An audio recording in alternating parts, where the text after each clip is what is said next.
Fridge operations. This video is aimed at helping you understand the normal day-to-day operations when using our refrigerated trailers. It is important that you know how to use the equipment and understand the functions and features on each unit. Here is a sample of different models that we use in this fleet. First, we need to turn on the unit through the on-off switch. When the display comes on, you will see the last set point and the current compartment temperature. You may need to change the temperature. This is done by changing the unit settings as follows. Use the up-down arrows to change the value and enter this by pressing the Enter button. The new set point is displayed. Confirm with the planner as to the desired temperature. You can change this setting by pressing the Control button, and the display icon will change from Stop-Start to the icon not being displayed, which means the unit is running continuous. On some carrier models, this information is displayed under the set point value. Sometimes we need to set the rear compartment if you are operating a dual temperature fridge, and this can be done by switching on the second compartment switch on the control unit at the front of the fridge motor. You can set this temperature in the same way as setting the front compartment, but be sure to only change the value when you see the Zone 2 value displayed on the control unit. On some carrier units, you need to turn on the compartment 2 switch, but will need to turn off the compartment 1 switch to set the temperature for the second compartment.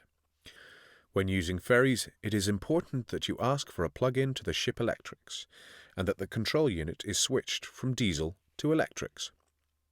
Some later models, like the Thermo King SLX, will do this automatically. When coming off the ferry, please ensure that you turn the control back to diesel so that the fridge engine will start and maintain the temperature inside. Regularly check the fridge unit is operating normally and the temperature is correct, especially before loading and prior to delivering to the customer. If there is a problem, you must ring the office prior to delivering your load and follow the instruction of your planner. Sometimes the fridge unit may stop for an unknown reason. Normally, you will see a warning triangle on the display and the control unit may be flashing. You can find the fault code by pressing the fault code button on some models or by scrolling through the menu until you come to the alarm code display. You will see a 2 or 3-digit number display of which you can cross-reference on a chart within your truck folder in the cab. Using this list of codes, you may be able to clear the code and reset the fridge by clearing the alarm back to 00 on the display. The fridge will then try to restart. If the fridge still has an error, it may require additional engineer support. On occasion, a weak fridge battery may need a jump start from the truck battery. This can be done by using the first battery or earth battery of the tractor unit.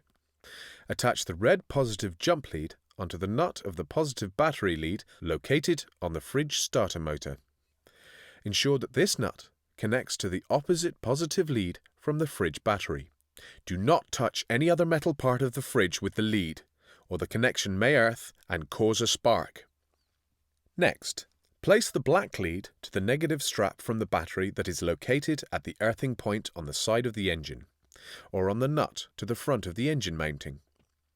Connect the other end of the negative lead to the truck's first battery, which is 12 volts, and has the earth lead going from the battery to the truck chassis. You can then connect the positive lead to the positive terminal on the same battery. Turn on the fridge motor and the unit will go through its starting cycle, and when ready it will try to start. With the extra volts coming from the truck battery, it should give the fridge the additional power required to start the unit.